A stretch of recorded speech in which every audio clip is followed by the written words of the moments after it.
Buenas tardes, mi nombre es Edwin Fernández Hernández Suaza, soy alumno del noveno semestre de la Ingeniería Informática en la Fundación Universitaria Católica del Norte.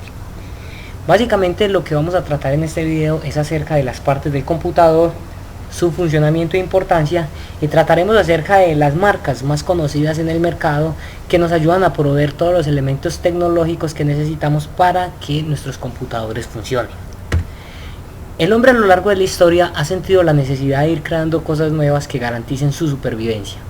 La necesidad de pensar nos ha ayudado al crecimiento del cerebro, lo que ha implicado un grado más alto de desarrollo del mismo, el cual evoluciona y va dando forma a seres que moldean su entorno con la aplicación de conocimientos e inventos que influyen en la creación de nuevas tecnologías. Cuando hablamos de nuevas tecnologías, debemos hacer énfasis acerca de la evolución que ha tenido los computadores y su importancia en el desarrollo de la sociedad. Los computadores tienen varios componentes, unos componentes físicos y unos componentes lógicos. Los componentes físicos nosotros determinamos que son los hardware. Hardware son los de dispositivos como la placa base, CPU, monitor, impresora, etc. Todos los programas o todos más bien los componentes que nosotros podemos palpar. Los componentes y dispositivos del hardware se dividen en hardware básico y un hardware complementario. El básico está fundamentado con las piezas que se necesitan y que son imprescindibles para que la computadora funcione. Ejemplo, la mainboard o placa base, la memoria, el disco duro, el monitor, etc. Y el hardware complementario son aquellos dispositivos que nosotros utilizamos como esencial, que no son esenciales, como pueden ser impresora, escáner, cámaras de video, webcam, etc. En esta diapositiva lo que vamos a ver son las clasificaciones del tipo de hardware. Dentro del tipo de hardware, los componentes más importantes son los elementos de entrada, que son los que nos permiten ingresar la información al computador. Tenemos unos elementos de procesamiento que son los que se encargan de coger estos datos que nosotros ingresamos, hacer un procesamiento, generar una información y hacerlos llegar a nosotros a través de unos dispositivos de salida, que pueden ser el sonido, teléfono IP, monitor, fax, impresora, etc. Tenemos también entonces unos dispositivos de almacenamiento. Esos dispositivos de almacenamiento son los que nos permiten guardar información, como pueden ser los disquetes, las unidades de CD, las memorias stick, tenemos memorias USB, discos duros, disco extraíble, etc. Tenemos también entonces unos componentes que son los de comunicación, que son los que permiten que este computador pueda interactuar con la red, como por ejemplo las tarjetas de red, los modems o los access point, las tarjetas inalámbricas, etc. Vamos entonces a hablar un poco acerca de las principales partes que componen uno de los computadores. Tenemos entonces como elemento fundamental la mainboard. La mainboard es una tarjeta de circuito impreso. A esta tarjeta se conectan todos los componentes que constituyen la computadora. Debe ser, o más bien es una parte fundamental en el momento que nosotros estamos armando una, ya sea PC de escritorio o ya sea un portátil. Tiene instalado una serie, digámoslo así, de circuitos integrados, entre los que se encuentra el circuito integrado auxiliar, que sirve como centro de conexión entre el microprocesador y la memoria RAM del computador. Además, se compone de las ranuras de expansión, que son básicamente los buses de datos que nosotros necesitamos para que la información fluya entre los dispositivos de entrada, procesamiento y dispositivos de salida. La mainboard incluye además un firmware. Este firmware nosotros lo conocemos como la BIOS. La BIOS básicamente nos permite realizar funciones básicas, como por ejemplo probar los dispositivos, verificar que sí funcionen, mirar el manejo del teclado, hacer reconocimientos del dispositivo, hacer configuraciones de digamos password para poder ingresar a ellos, configuración de IRQs, cargas del sistema operativo, etc. Entonces es muy importante que nuestro computador siempre esté actualizado con la última versión del firmware o de la BIOS. La BIOS entonces se compone de varias partes, la mainboard se compone de varias partes. Tenemos entonces la BIOS, que básicamente es un componente que está incrustado en la tarjeta madre y donde se encuentra o reside todos los comandos principales o fundamentales para que el sistema haga detección de los componentes de entrada y de salida. Tenemos entonces las ranuras de PCI, que es a los cuales nosotros vamos a añadir tarjetas como los modems, tarjetas de sonido, tarjetas de televisión, etcétera, que nos permite la comunicación entre los dispositivos de entrada y los microprocesadores. Tenemos la ranura AGP. Esta ranura AGP lo trabajamos mucho en la unidad 3 cuando hablamos de los buses de datos. Básicamente nos sirve es como un acelerador, un puerto de aceleración de gráficos.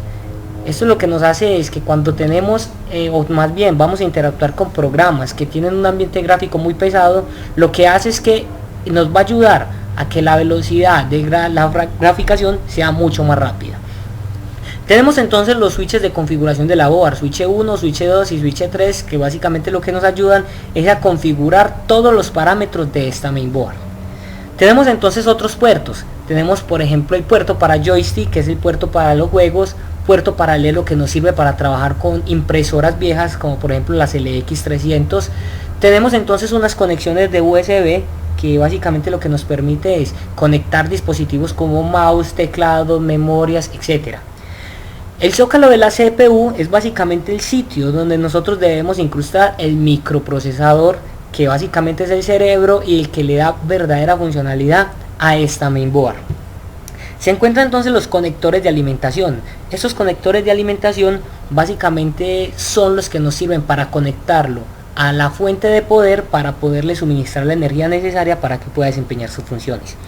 Tenemos también entonces los sockets donde vamos a instalar las memorias RAM. Para este caso tenemos una memoria, o podríamos instalar una memoria DDR con un bus de 266. Básicamente podemos conectar entonces en esto 3 módulos de memoria para que el computador pueda andar con una carga más liviana. Tenemos también unos conectores IDE. Estos conectores IDE lo que nos permiten a nosotros es hacer la conexión de los discos duros y las unidades de CD-ROM. La batería básicamente es el que se encarga de organizar todo lo que tiene que ver con la conservación de los parámetros que nosotros ingresamos a la BIOS. Entonces por eso es tan importante que cuando una máquina tiene problemas de fecha y hora que se esté desconfigurando permanentemente, nosotros recurramos a hacer un cambio de esta batería para que pueda trabajar normalmente. Conector del ventilador básicamente lo que nos permite es conectar ventiladores que nos ayuden a manejar el calor que se está generando al interior de la mainboard. Tenemos entonces otros componentes que son fundamentales dentro de lo que es los componentes físicos del computador y que son los procesadores. Estos son los encargados de realizar los cálculos y operaciones dentro del PC. Básicamente es un circuito integrado central y es, digamos, que el más complejo que se maneja dentro del computador. Se suele llamar el cerebro, la parte más importante. Está conformado por millones de circuitos electrónicos en su interior.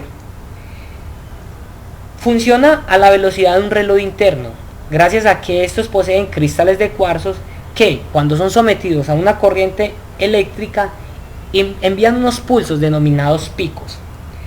La velocidad del reloj también siempre se le conoce como un ciclo. Y un ciclo corresponde al número de pulsos por segundo expresados en megahertz. Por eso es que cuando nosotros vamos a comprar un computador, lo primero que preguntamos es qué procesador tiene. Nos pueden decir, mira, tienes un Core i7 que está trabajando a 2600 megahertz por segundo, por decirlo así.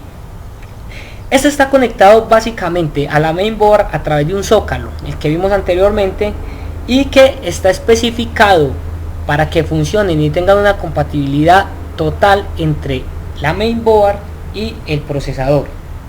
Básicamente tiene, digamos, un sistema de refrigeración que consta de un disipador de calor que se fabrica en materiales de alta conductividad térmica, por ejemplo, materiales como cobre o el aluminio, y tiene también unos ventiladores que son los que se encargan de eliminar el exceso de calor que absorbe el disipador. Esto lo que nos garantiza es que el computador va a trabajar a muy buena velocidad, no va a tener problemas de recalentamiento y por ende nos va a dar más durabilidad al equipo. Otro de los componentes más importantes que tenemos son la memoria. La memoria son los circuitos integrados capaces de almacenar información digital a los que tiene acceso el microprocesador del PC. Básicamente la memoria lo que nos ayuda es a guardar toda la información volátil que se está trabajando en el equipo. Retiene datos. Cuando nosotros decimos volátil, estamos hablando de que retiene los datos por algunos intervalos de tiempo. No quiere decir que toda la información va a quedar almacenada allí. Proporciona una de las principales funciones de la computadora, la cual es la retención y almacenamiento de datos. Tenemos entonces varios tipos de memoria. Tenemos la principal, que es la memoria RAM. Básicamente es una memoria de almacenamiento temporal. Almacena programas y datos que están siendo procesados solamente durante el procesamiento como tal, durante los ciclos o las instrucciones que va manejando con el microprocesador. Los datos solo permanecen mientras la computadora esté encendida. En el momento de apagar la PC, todos estos datos se pierden. Tenemos también entonces otro tipo de memoria, que es la memoria ROM. Básicamente es usada para almacenar aplicaciones o datos que son permanentes y que raramente se eliminan. Básicamente la información que nosotros almacenamos en la memoria RAM es colocada en el chip de almacenamiento cuando es fabricado, y el contenido no puede ser alterado por un programa de usuario. ¿Por qué? Porque aquí están guardadas las instrucciones básicas para que el sistema tenga compatibilidad con la BIOS y pueda funcionar correctamente. Otro tipo de memoria que nosotros tenemos es la memoria caché, que básicamente es un área especial de memoria donde funciona como la memoria RAM, pero es de menor tamaño y de un acceso más rápido. Básicamente se utiliza para reducir el tiempo de acceso a los datos ubicados en la memoria principal, la cual se utiliza con más frecuencia. ¿Cómo funciona esto? Básicamente cuando se accede por primera vez a un dato, se hace copia de esta información en la memoria caché. Los accesos siguientes se realizan trabajando desde esa misma copia, haciendo que los tiempos de acceso hacia los datos sean mucho menores. Cuando el procesador necesita leer o escribir la información ya en la memoria principal, primero va y verifica a ver si hay copia de esta información en la memoria caché. Si encuentra la información allí, la lee o escribe inmediatamente. Y esto lo que nos permite a nosotros es que los procesos de lectura y escritura de la máquina sean mucho mejores y se optimicen todos estos procesos. Otro de los componentes principales que tenemos dentro del computador son los discos duros. Básicamente un disco duro es un dispositivo de almacenamiento de datos no volátil.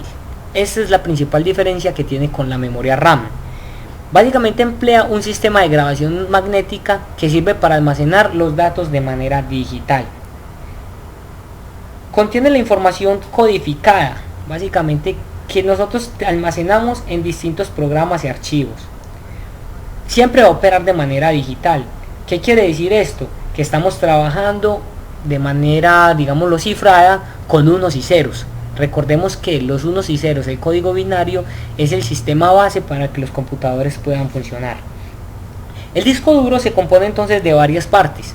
Tenemos entonces los discos, que básicamente son elementos que están compuestos de vidrio, cerámica o aluminio, y que son totalmente revestidos con capas muy delgadas para que allí se pueda guardar toda la información. Las cabezas. Básicamente las cabezas lo que nos sirve a nosotros es poder desplazarnos por toda la información que está almacenada en los discos o en los platos y de allí empezar los procesos de lectoescritura. Tenemos también como componentes fundamental del disco duro el eje. El eje actúa como un soporte y sobre este eje es donde están montados los discos de manera que puedan girar para que el lector pueda ir, o el brazo pueda ir y sacar o escribir la información que necesita. Tenemos también el actuador, el cual es un motor que sirve para que las cabezas de lectura se puedan desplazar correctamente entre el centro del disco duro y el borde y hacer así los procesos de lectoescritura que éste necesita.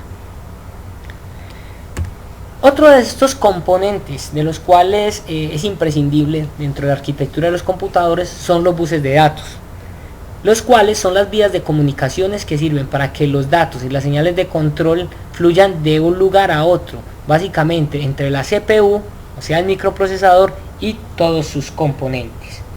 Estos buses los vemos en la unidad 3 y allí hablamos acerca de las diferentes tipos de buses que existen y todo eso.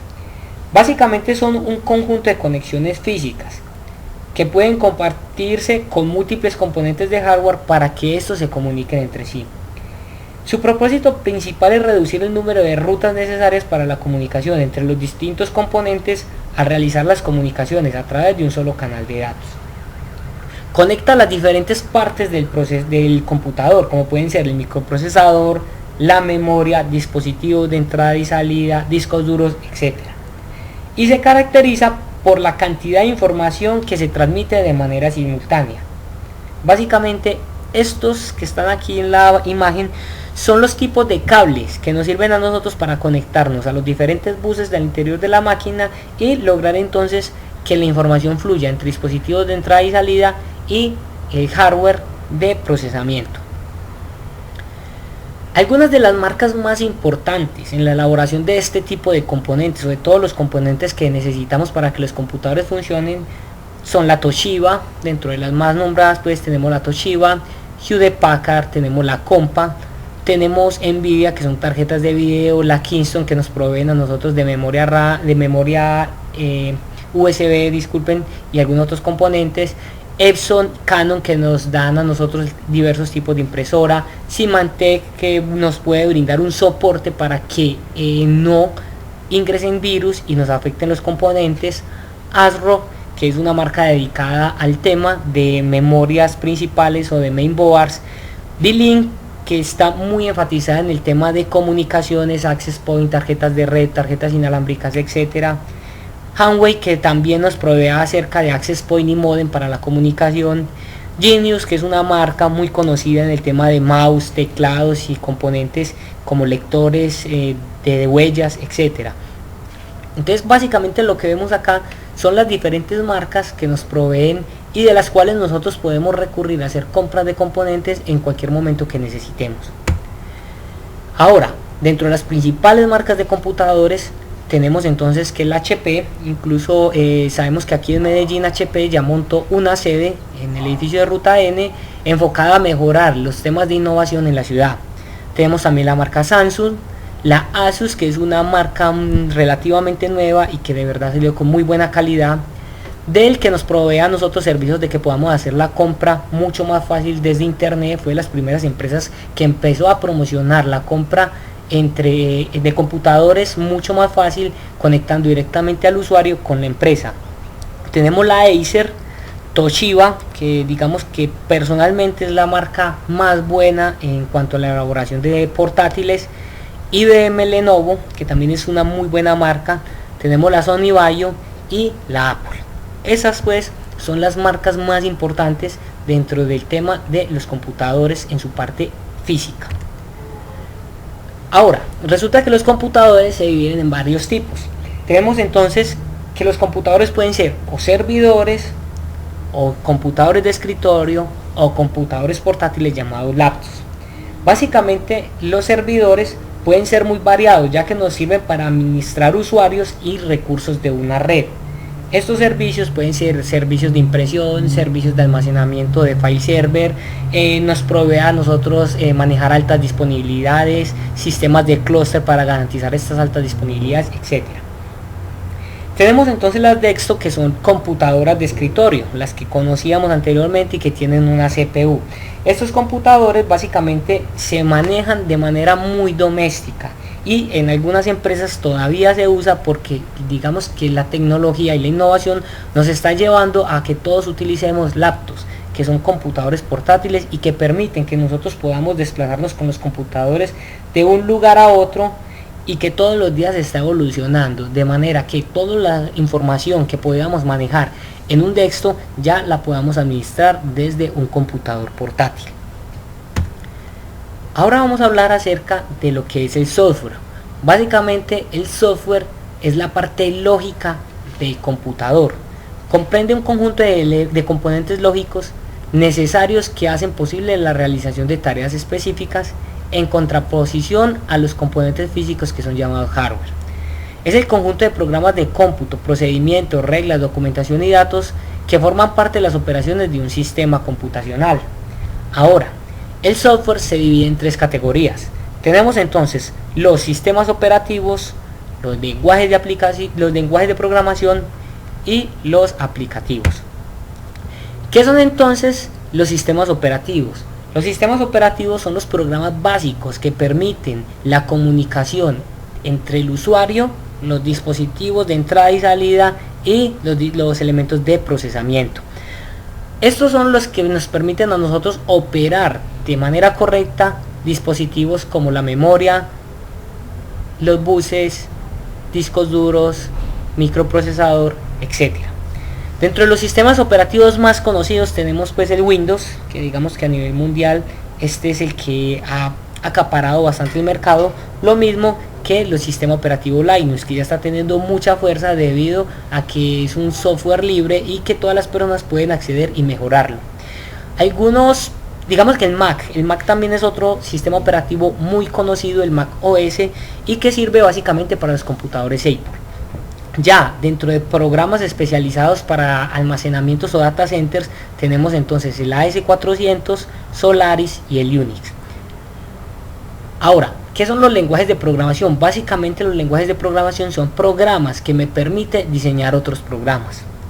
Entonces, dentro de esos programas o lenguajes de programación tenemos los más conocidos, que es por ejemplo el PHP, que sirve para generar programas o diseñar nuevos elementos enfocados al diseño web y enfocado a todo lo que tiene que ver con la web 2.0 y que nos está ayudando también a manejar la web 3.0. Hay programas enfocados a objetos, como por ejemplo programas de lenguajes de programación enfocados a objetos, como por ejemplo el Delphi. Ya estamos hablando entonces de .NET, que .NET tiene varios elementos, como por ejemplo el Visual Basic, el C++, el C++ Charter, etc. Tenemos el Perl, que es un lenguaje más avanzado y que está enfocado directamente a la web. Tenemos lenguajes como el SQL, que lo que nos permite es la administración de la información en bases de datos. El Java, que nos permite trabajar con dispositivos y generar programas para dispositivos móviles, dispositivos digamos que sean más amigables al ambiente 2.0. Ahora, ¿qué son los aplicativos? Los aplicativos son los programas enfocados al usuario final para que esta persona pueda interactuar con los computadores, ingresar unos datos y obtener una información. Ejemplo, tenemos el Office, en el cual nosotros tenemos varios programas como procesador de texto Word, hojas de cálculo como pueden ser el Excel, tenemos programas de administración de correo como el Outlook, etc. Dentro de los aplicativos también podemos categorizar el Internet Explorer o los navegadores de Internet, como puede ser el Chrome, puede ser el Internet Explorer, puede ser el Mozilla, etc. Aquí también podemos empezar a categorizar todo lo que tiene que ver con los antivirus como el McAfee, el AVG, el Kaspersky, etc. Y todos los programas de diseño, aplicaciones, etc. Cuanto programa el usuario final está interactuando con él, se considera un aplicativo. Bien, pienso que ya con esto se dio una pequeña introducción acerca de lo que es entonces el computador, cuáles son sus principales partes. Les recomiendo esta cibergrafía para ampliar los conocimientos y mejorar, digamos que algunos conceptos que de pronto quieran reforzar. Les recomiendo también muy específicamente observar este video que está en YouTube. Básicamente es un video del History Channel en el cual se especifica de manera muy puntual cómo ha sido la evolución tecnológica y cómo todos estos componentes, tanto hardware como software, han ido evolucionando para poder modelar el sistema que tenemos hoy en día. Un modelo totalmente enfocado a la conectividad, enfocado al manejo de la información, todo desde la nube. Muchas gracias a todos y recuerden, de verdad es importante conocer este tema. Muchas gracias.